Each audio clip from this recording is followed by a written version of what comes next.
Karena tradisi di masyarakat tersebut, ketika ada seseorang yang meninggal tengah malam akan dikuburkan pula. Setelah itu si mayat dimandiin dari rumah sakit, sudah ditaruh di dalam peti gitu ya. Cuman sampai rumah disolatin, malamnya 8:30 berangkat ke pemakaman, langsung dikubur. Si Ahmad pun ikut bertakziah, mengiring sampai ke kuburan. Ya, semua orang di situ sambil menangis, semua keluarga menangis, merintih, dan lain-lainnya berdoa dan mengaji, dihadiahkan untuk si mayat yang meninggal. Tapi si Ahmad ini tidak mengaji, hanya dia berangan-angan nanti pagi saya jadi orang kaya. Tolaku utama tumrape wong tanah Jawi, wong agung ing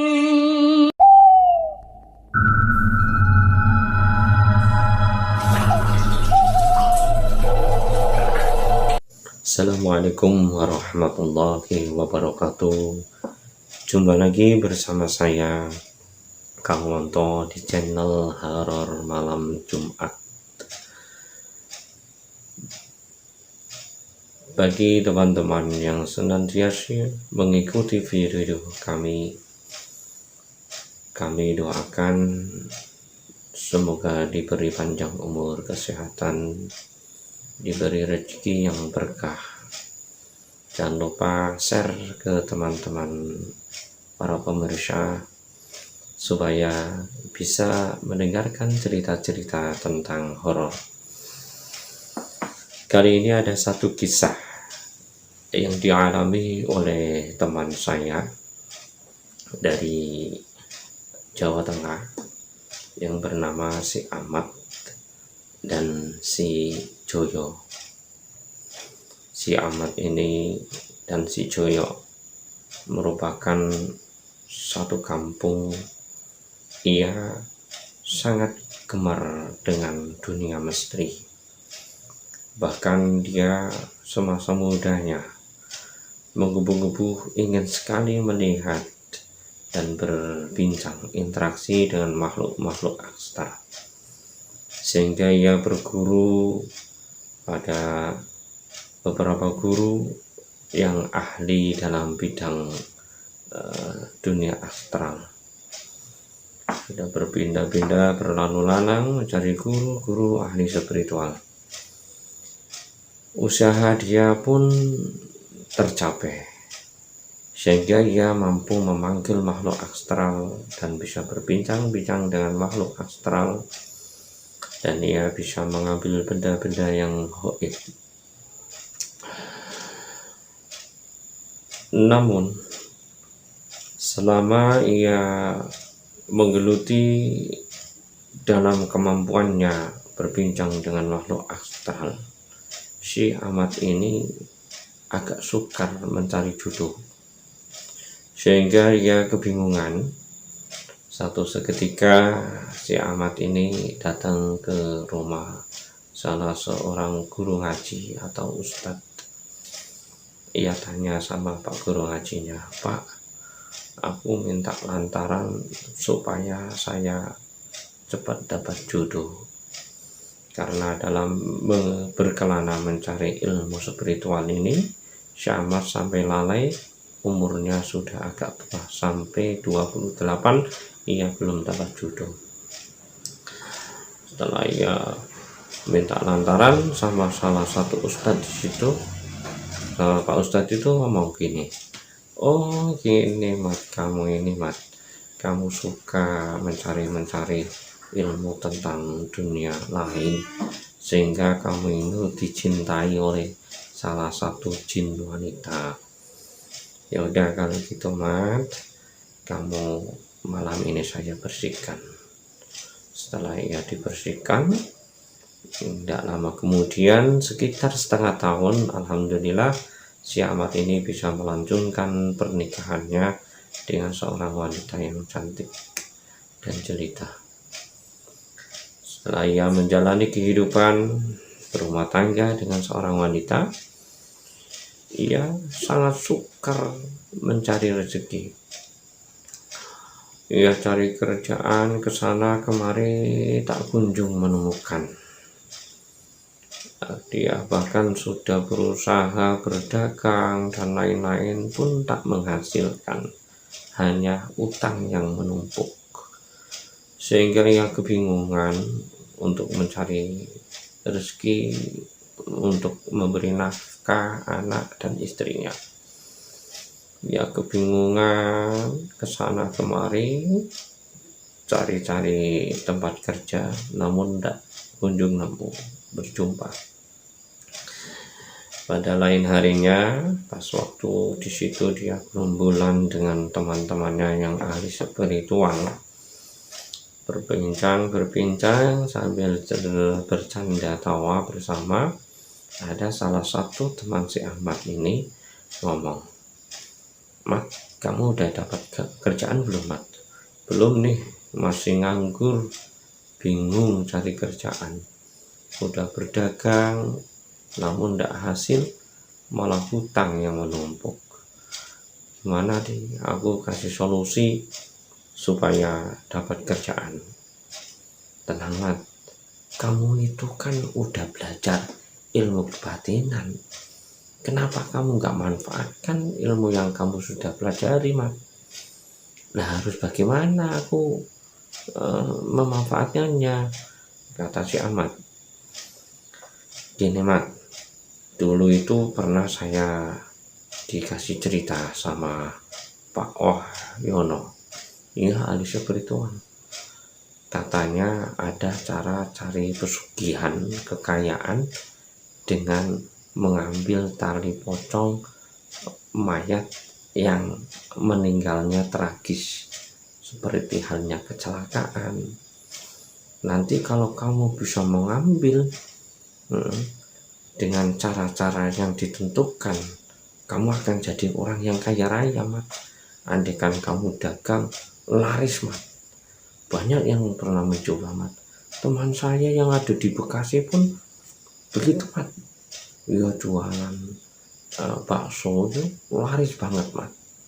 Kalau baksonya sih biasa-biasa saja rasanya, Mat, tapi laris banget, Mat."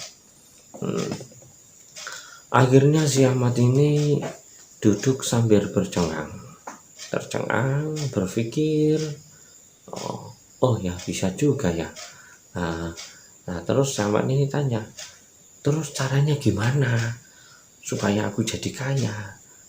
"Gini, Mat, nanti kalau kamu melihat ada seseorang meninggal kecelakaan, Mat, malamnya jam 11 sampai jam 12 kamu datangi kuburannya, Mat. Syaratnya orangnya meninggal tragis ya, Mat. Setelah kamu datangi, kamu gali, tidak boleh menggali pakai cangkul. Sekira kamu menggali itu tidak ada seseorang pun yang melihat. Setelah kamu gali, nanti tali pocongnya kamu ambil pakai mulut, tidak boleh pakai tangan. Kemudian kamu tutup kembali, kamu pulang, dibawa pulang. Nah, besoknya kalau kamu mau jualan, tali pocong itu dibawa, Mat. Dijamin nanti daganganmu akan laris, Mat. "Oh gitu ah. Kamu pastikan kaya raya, Mat." Nah, oh ya. Itu lupa, itu juga sama dengan cara begitu, Mat. "Oh ya. Kalau gitu makasih ya atas infonya. Makasih atas ilmunya. Nanti saya praktekkan. Doakan ya, semoga sukses," kata si Ahmad. Ia pulang ke rumah penuh dengan rasa semangat dan bahagia. Yang ia bayangkan, nanti kalau aku sudah kaya, saya akan beli mobil, saya akan beli tanah, saya terus ya. Semakin nafsunya menggebu-gebu banget. Dia pulang penuh dengan rasa bahagia. Bahkan ketika pulang ditanyai oleh istrinya, "Mas, kamu kok hari ini kelihatan riang gembira?" "Iya dek, saya riang gembira. Tadi saya dapat ilmu dari teman saya, eh, cara mencari kekayaan dengan cari tali pocong." "Oh, jangan gitu mas, itu jalan tidak baik mas, dilarang oleh agama." Nah, harus gimana lagi, kita ini udah nikah setahun, tapi aku cari kerjaan tidak pernah kunjung dapat, yang hanya penolakan saja. Saya sudah melamar kerjaan di pabrik sono sini semuanya tidak diterima. Saya juga sudah dagang jualan cilok di setiap sekolah-sekolahan, tidak ada yang beli. Aku bingung banget nih untuk cari kerjaannya, Dik. Ya, sang istri agak tercengang dan kebingungan. Akhirnya sang istri menyetujui apa yang menjadi niatan sang suami. "Ya udah mas, saya dukung mas, tidak apa-apa mas, yang penting kita kaya," kata sang istri, "buat bekal nanti anak cucu kita." "Ya udah, kamu dukung saya ya, kamu adalah penyemangat hidupku dek. Ya, nanti kalau ada orang yang meninggal tragis, saya akan mengambil tali pocongnya itu dek." "Ya udah dek kalau gitu." Karena si Ahmad ini pasangan masih muda, belum punya rumah, tinggal masih satu rumah dengan mertua, sehingga ia itu agak risih dengan mertuanya karena dia pengangguran. Sering diolok-olok oleh kakak-kakak dari istrinya, sering dia dicela oleh menantunya mertuanya, sehingga yaitu merasa terpojok dalam lingkup satu keluarga. Dia merasa terkucilkan karena dia termasuk orang yang pengangguran. Setelah ia sambil berdagang, sambil mencari info orang meninggal yang kecelakaan, nah, ya berhari-hari terus mencari info orang yang meninggal kecelakaan. Tidak lama kemudian doa si Ahmad ini terkabul. Tetangga si Ahmad, sosok wanita muda dan berkarir, bekerja di suatu perusahaan, belum punya suami, masih perawan, merupakan tetangga si Ahmad ini. Ketika sebut saja namanya si Wulan. Ketika si Wulan pulang kerja sore menuju ke rumah, si Wulan ini mendadak entah kenapa pas waktu di tengah-tengah perjalanan di tengah jalan raya, ada suatu truk besar menubruk motor Wulan, sehingga si Wulan ini jatuh terkapar, kepalanya terkelindas truk hingga pecah kepalanya. Bahkan otaknya keluar dari kepala sampai berceceran di jalanan. Si Ahmad mendengar kabar bahwa tetangga dekatnya yang bernama si Wulan kecelakaan dengan tragis. Ia merasa bangga, merasa bahagia karena nanti malam aku punya target cara untuk jadi orang kaya.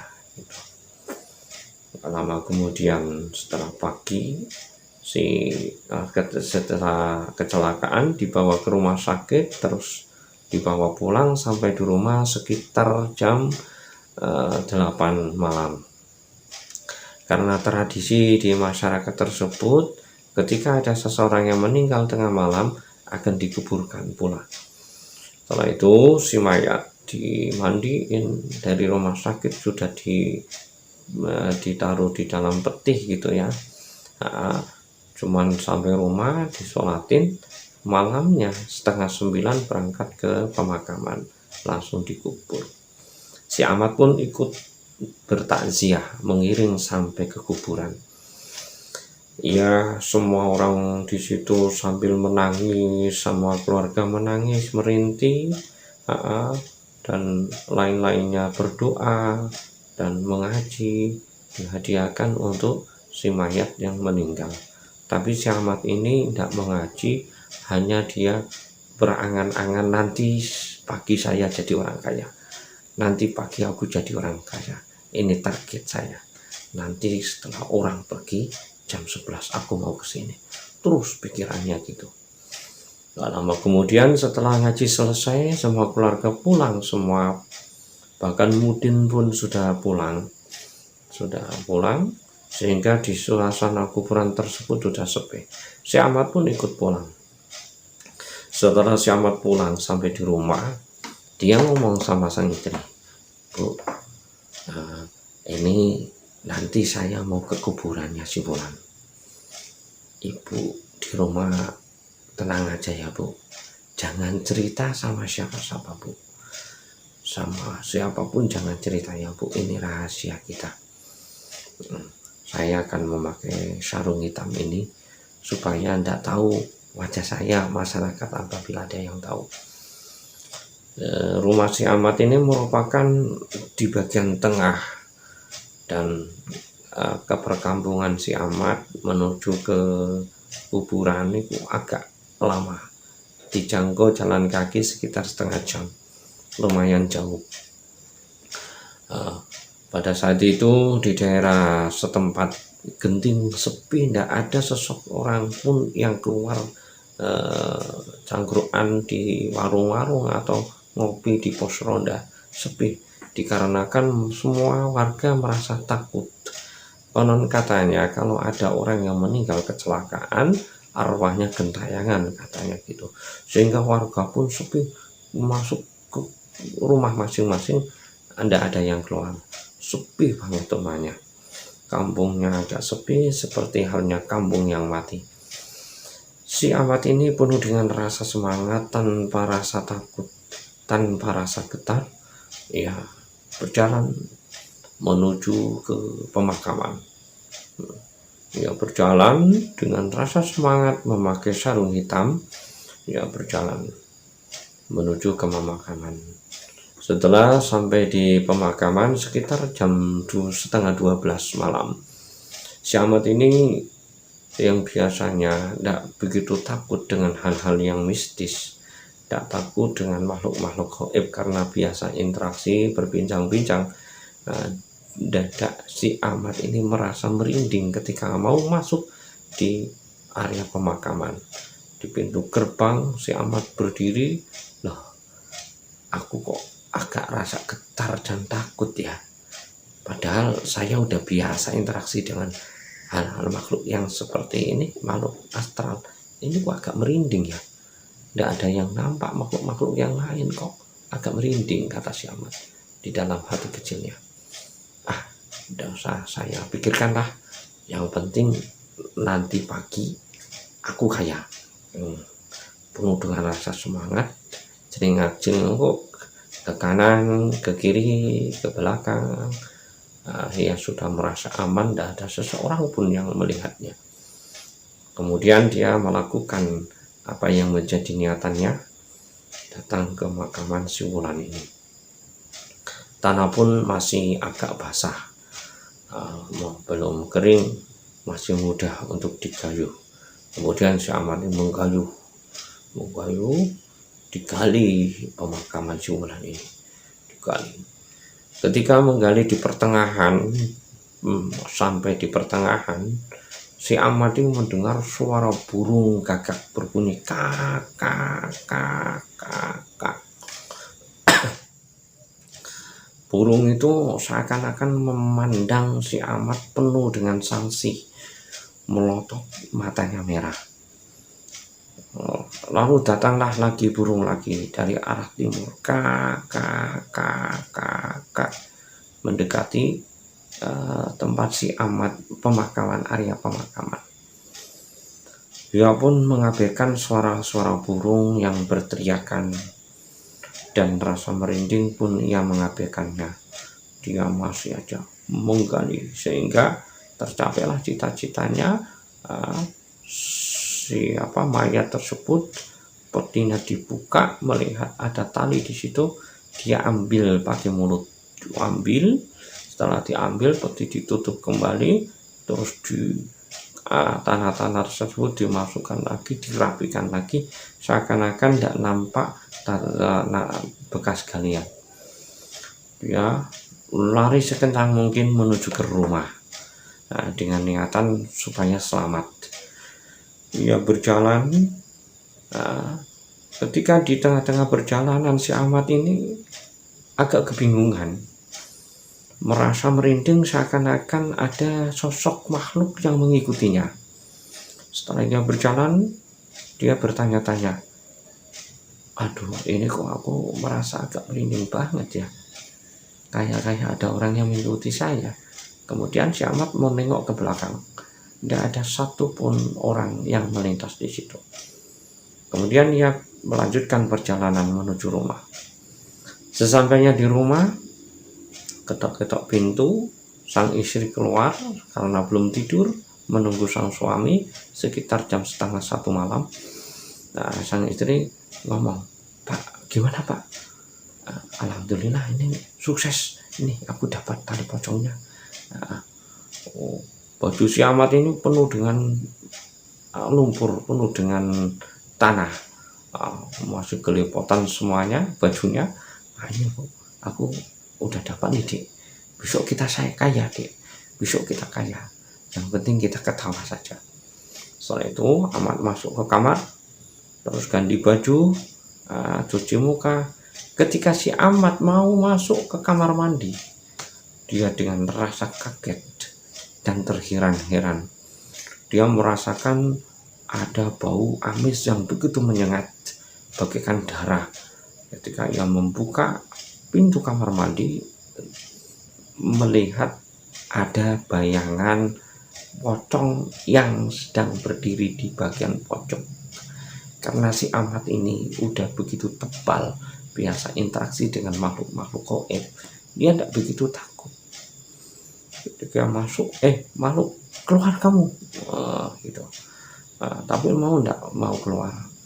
Ketika ia membuka kran mau cuci muka, dia sangat kaget. Air yang keluar bukan air putih angan, tetapi yang keluar berupa darah. Sehingga si Ahmad ini memutuskan tidak jadi cuci muka. Dia menutup kamar mandi, kembali ke kamar dengan rasa ngos-ngosan, agak ketakutan. Ketika masuk ke kamar, ditanya sama sang istri, kenapa Mas? Waduh, ya kan nih tadi aku pas masuk ke kamar Dek, wah kamar kecil, saya melihat sosok pocong di pojokan Dek. Wah, merinding banget. Tapi aku akan mengabaikan saja. Yang sangat mengejutkan lagi Dek, ketika aku buka keran, yang keluar itu darah Dek. Ya, langsung aku pergi lari ke sini Dek. Ya udah, jangan takut Mas, akan ada saya. Terus dipeluk sama sang istri, dipeluk, terus ya berbaring di kasur sambil menghilangkan benak pikiran tadi, menghilangkan memori-memori yang ia kerjakan tadi. Saya berbincang-bincang, tidak lama kemudian si Ahmad tertidur karena begitu agak lelah. Waktu pun sudah menunjukkan agak pagi. Kemudian si istri si Ahmad ini tidak bisa tidur, kepikiran karena mendengar cerita dari sang suami ada pocong. Tidak lama kemudian si istri ini tiduran sambil berbaring, sambil kebingungan. Lalu ia mematikan lampu. Sebelum ia mematikan lampu, pakai lampu yang agak remang-remang, dia berbaring, menoleh di sebelah kiri.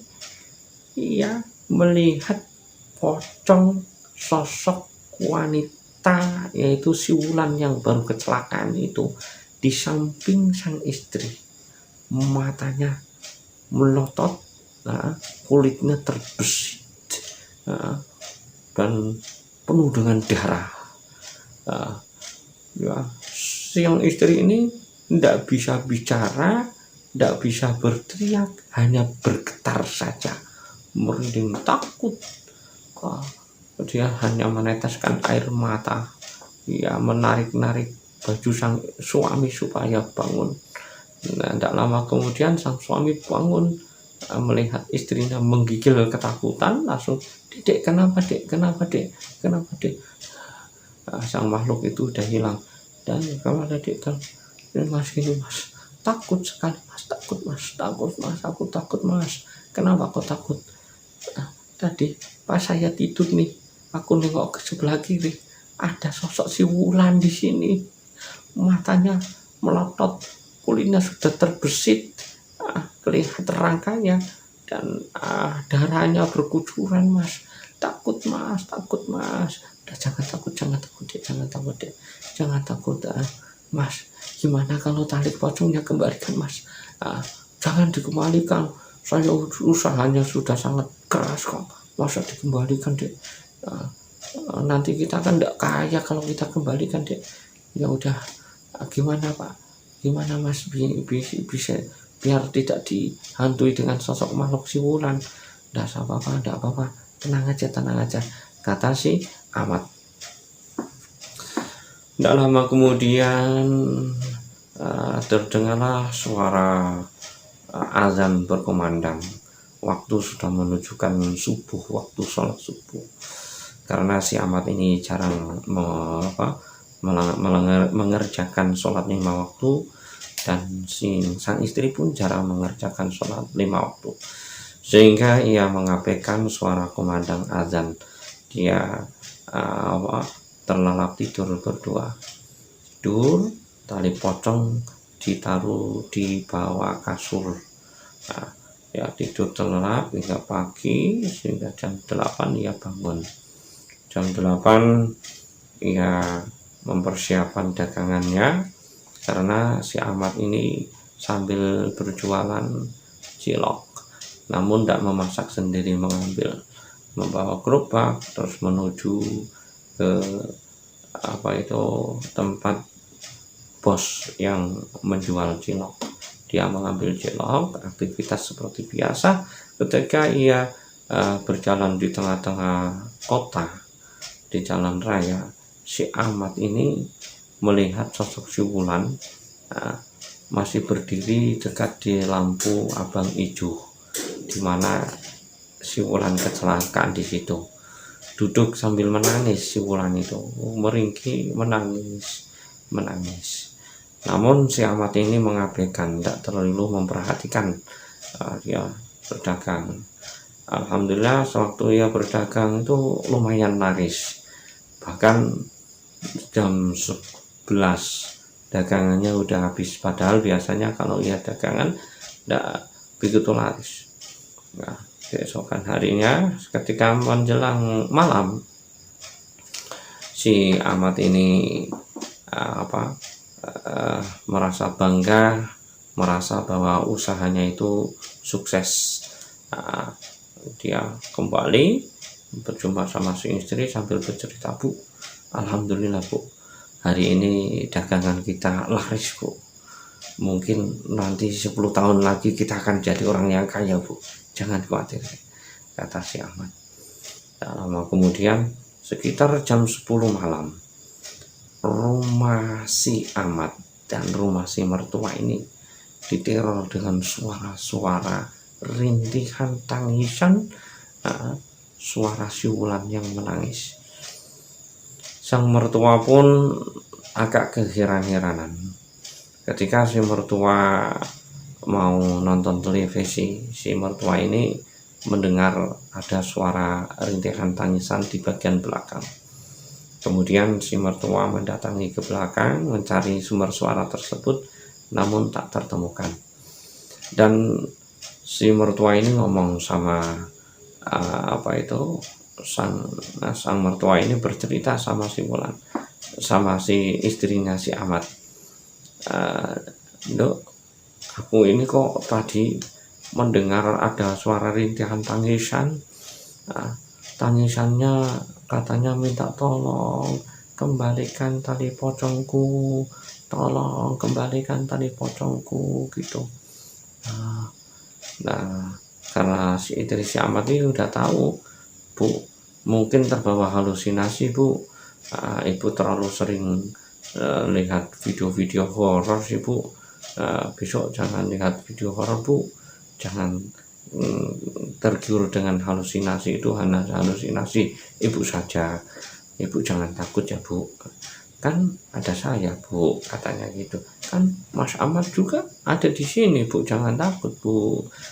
Mas Ahmad itu udah, dia tahu makhluk-makhluk astral, ilmunya tinggi, Bu, jangan khawatir, nanti Mas Ahmad yang akan mengatasinya, kata istri si Ahmad ini. Gak lama kemudian ketika si mertua mau tidur karena udah agak malam, ia menuju ke kamar. Ia mendengar ada suara kentokan pintu, tok tok tok tok tok tok tok tok tok tok tok tok tok tok tok, tanpa mengucapkan salam. Kemudian sang mertua ini ngomong, siapa itu? Nah, tidak ada jawabannya. Siapa? Kemudian sang ibu mertua ini mendatangi pintu, membukakan pintu. Ketika dibuka, sang mertua ini, ya sebut saja namanya Bu Sri ini, si Bu Sri ini kaget melihat sosok makhluk yang wajahnya sudah terbesit dan matanya melotot, penuh dengan darah, memakai baju putih bagaikan pocong yang terbuka atasnya.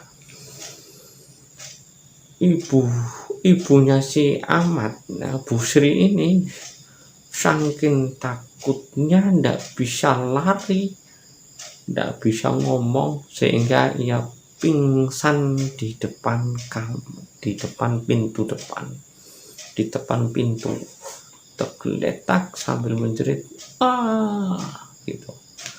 Kemudian si Ahmad mendengar teriakan tersebut, ia keluar dari kamar, melihat setelah keluar dari kamar, ia melihat bahwa ibu mertuanya terkapar di depan pintu. Kemudian si Ahmad berusaha untuk mengangkat sang ibu mertua menuju kamar. Setelah diangkat, si Ahmad pun sudah tenang. Alhamdulillah, nggak lama kemudian sang ibu ini sadar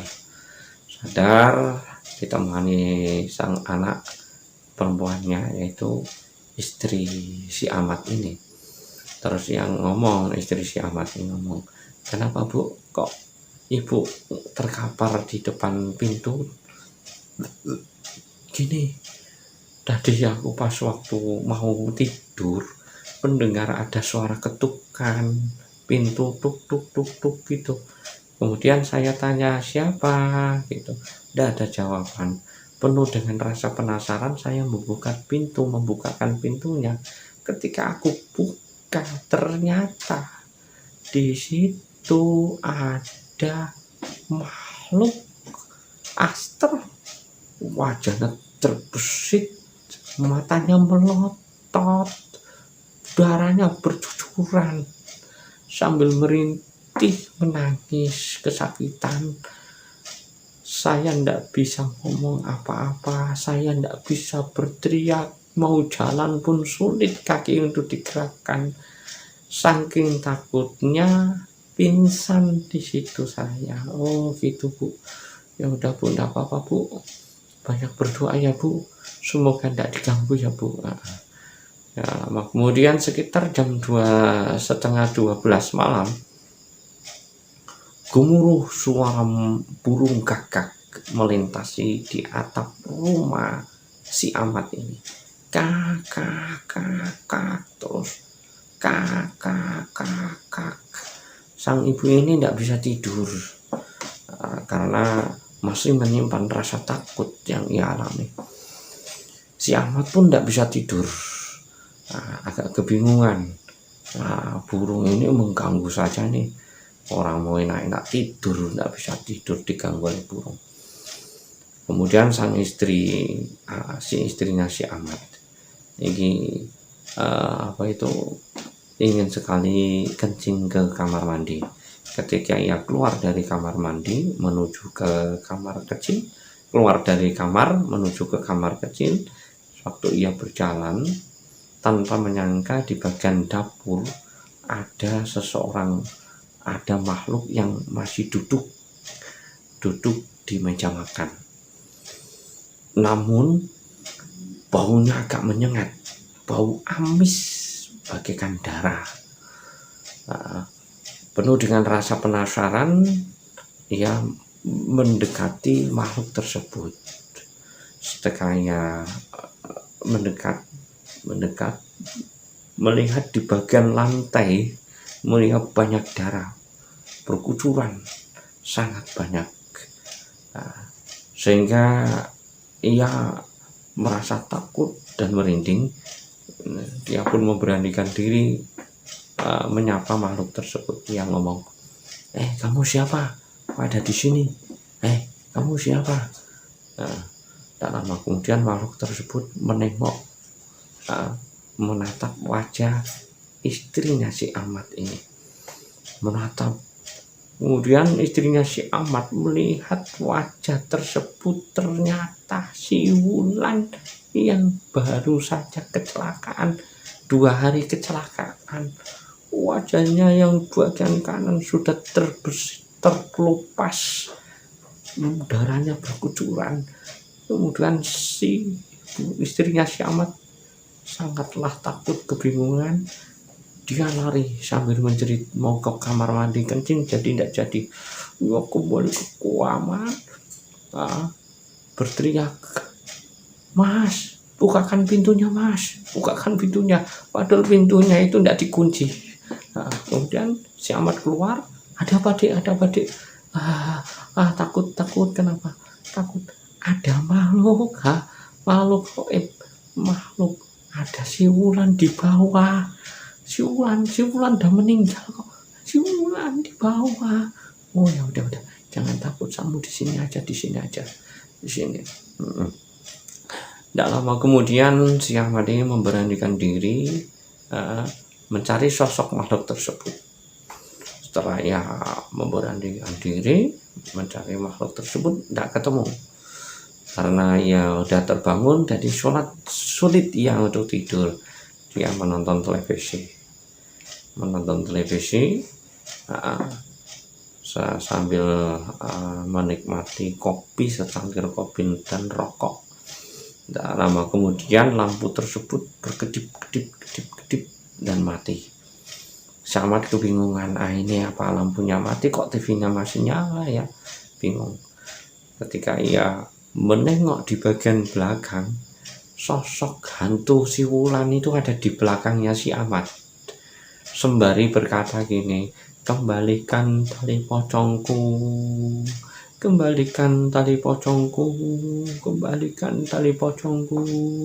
Si Ahmad ini ketakutan. Kemudian dia lari ke kamar menuju sang istri. Wah, selimutnya ditutup. Sang istri sudah tertidur. Dia tidak bisa tidur. Tidak lama kemudian matahari pun sudah terbit, burung-burung sudah berkicau, bernyanyi-nyanyi, alam pun rumputan sudah begitu cerah ceria menyambut datangnya sang surya. Ia bangun dari tidurnya, kemudian sang istri ngomong, "Pak, coba kita ke tempat Pak Yai untuk mempertanyakan hal yang terjadi tadi malam itu. Siapa tahu kita bisa terhindar dari teror hantu si Wulan, Pak." Ya. Aku punya kenalan Pak Yai. Dia dulu guru ngajiku masa kecil. Ayo kita ke sana yuk, bergegas. Nah, si mertua ini tidak tahu kalau si Ahmad itu mengambil tali pocongnya, itu tidak tahu. Kemudian ya mandi, setelah mandi terus ya jalan menuju ke rumah Pak Yai. Jadi agak lama perjalanannya karena di tetangga kampung dengan rumah si Ahmad. Setelah sampai ke rumah Pak Yai, dia mengetuk pintu, "Assalamualaikum, assalamualaikum." Terus Pak Yai itu keluar, Pak Ustadz itu keluar ngomong, "Wah Ahmad, gimana Mat kabarnya Mat?" "Alhamdulillah sehat Pak." "Oh, ini istri kamu ya Mat?" "Iya." "Wah ya udah berkah ya Mat, berkah. Semoga diberi istiqomah ya Mat." "Ah, sekarang usaha apa Mat?"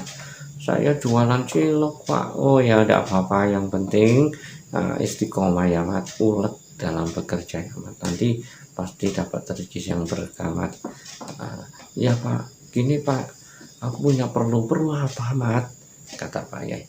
"Pak, saya ini Pak, tadi malam diteror oleh hantu siulan." "Siulan yang mana?" "Itu Pak, yang kemarin meninggal kecelakaan itu." "Oh ya ya ya ya, anaknya Pak Darman itu." "Iya ya ya, saya itu dihantui terus Pak." "Loh, ini kamu punya salah apa sama siulan?" Kemudian, "Ayo cerita aja sama saya. Kalau kamu tidak mau cerita, aku tidak mau bantu. Kalau kamu mau cerita, saya bantu." Kemudian sama cerita, "Gini Pak, saya itu pas waktu si Wulan meninggal, terus malamnya itu saya ambil tali pocongnya Pak. Nah, kata teman saya, cari pesugihan melalui tali pocong itu bisa." Kemudian saya praktekkan gitu Pak. "Oh ya ya, itu perbuatan yang musyrik Mat. Jangan diulangi Mat ya, jangan diulangi. Cari rezeki yang biasa aja Mat. Nggak usah neko-neko Mat ya. Kamu cari rezeki lillahi ta'ala, rezeki itu sudah dibagi oleh Allah. Rezeki itu sudah dibagi. Kamu nggak usah neko-neko cari gitu.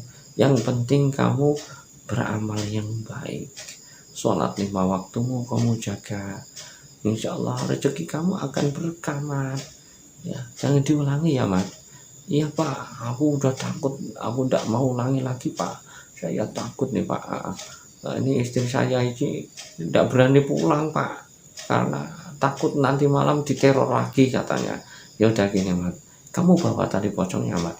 "Bawa ini Pak, ini bawa." "Ya udah, kamu secepatnya kembalikan ke kuburannya Mat ya, biar kamu tidak diteror Mat. Secepatnya ya Mat ya, sambil baca Fatihah, dihadiahkan pada si Wulan yang meninggal ya Mat ya." Tidak lama kemudian Pak Ustadz itu hadrah membacakan Fatihah yang dihadiahkan kepada si Wulan ini. Langsung, "Udah Mat, kamu pergi ke kuburan Mat, kembalikan tali pocong itu Mat." Saya istri diajak, "Ayo Dek, saya ajak yuk ke sana." "Udah aku takut, nanti kalau saya ditemuin lagi gimana?" kata sang istri. "Mas aja yang sana, kan Mas yang berani ngambil, Mas harus berani mengembalikan." "Ya udah kamu di sini, Ahmad yang ke sana." Kemudian si Ahmad penuh dengan rasa takut memaksakan kaki untuk melangkah menuju ke kuburannya si Wulan. Juga berjalan, masih pagi sekitar jam 7-an. Masyarakat di situ pun sudah beraktivitas, pergi ke ladang, pergi kerja ke pabrik. Jadi dia waktu ke kuburan tidak ada yang melihat. Kemudian dia sampai di kuburan, dia menggali sedikit demi sedikit, tali pocong itu dimasukkan ke makamnya, terus ditutup kembali sambil membaca doa dan membaca Fatihah yang dihadiahkan kepada si mayit. Nah, setelah itu ya pulang menuju ke rumah Pak Ustadz. Ya, setelah sampai di rumah Pak Ustadz ditanya, "Gimana Mar? Udah kamu kembalikan?" "Udah Pak, udah Pak." "Ya udah Pak, kamu besok nanti malam tidur jangan lupa berdoa ya Mat. Kalau mau tidur, sholat 5 waktunya kamu istiqomahkan Mat, supaya tidak terganggu ya Mat. Jadi kamu jangan sia-siakan umur kamu. Kamu jangan sekali-sekali menggoda mencari rezeki yang berniatan mencari rezeki dengan cara-cara pintas Mat. Kamu bekerja seperti biasa saja ya, jangan cari-cari hal seperti itu ya Mat ya. Ya Pak, saya terima kasih Pak, terima kasih banget Pak. Ya udah, kalau kamu pulang tidak apa-apa Mat. Kemudian Ahmad ini pamitan kepada Pak Ustadz, dia pulang karena ya apa itu, 1 hari dia tidak kerja, pulang. Sehingga ibu mertua tanya, Mat dari mana Mat? Baru aja main ke tetangga sebelah Bu. Ya udah Mat, kamu ini nggak kerja Mat? Enggak, besok aku mulai kerja lagi Bu. Ya udah, kamu masuk Mat, makan bareng yuk. Kemudian ya makan bareng-bareng satu keluarga. Setelah selesai, matahari pun udah mulai menutup mata. Burung-burung pun sudah kembali ke sarangnya. Waktu sudah menunjukkan mendekati waktu sholat maghrib. Malam pun sudah sudah mulai kelihatan. Sesampainya malam, alhamdulillah si Ahmad satu keluarga ini tenang, tidur nyenyak, tidak ada gangguan apapun. Makhluk-makhluk gaib pun tidak ada yang mengganggu, dan ia pun sudah merasa nyaman, merasa tenang, tidak diganggu dengan makhluk-makhluk aksar. Kemudian si Ahmad alhamdulillah senantiasa mengerjakan sholat 5 waktu dan ikut di majelis-majelis taklim belajar tentang ilmu agama sama sang istri. Ia pun termasuk sosok manusia yang semangat, dan ia sudah tidak mau ikut-ikut mencari sesuatu yang jalan musyrik. Cukup sekian cerita ini merupakan cerita nyata. Semoga bisa untuk motivasi kita, supaya jadi pengingat kita, supaya kita tidak tersesat dalam menjalani hidup di alam dunia ini, di alam fana ini. Semoga kita semua diselamatkan dari dunia sampai akhirat. Allahumma amin. Wassalamualaikum warahmatullahi wabarakatuh.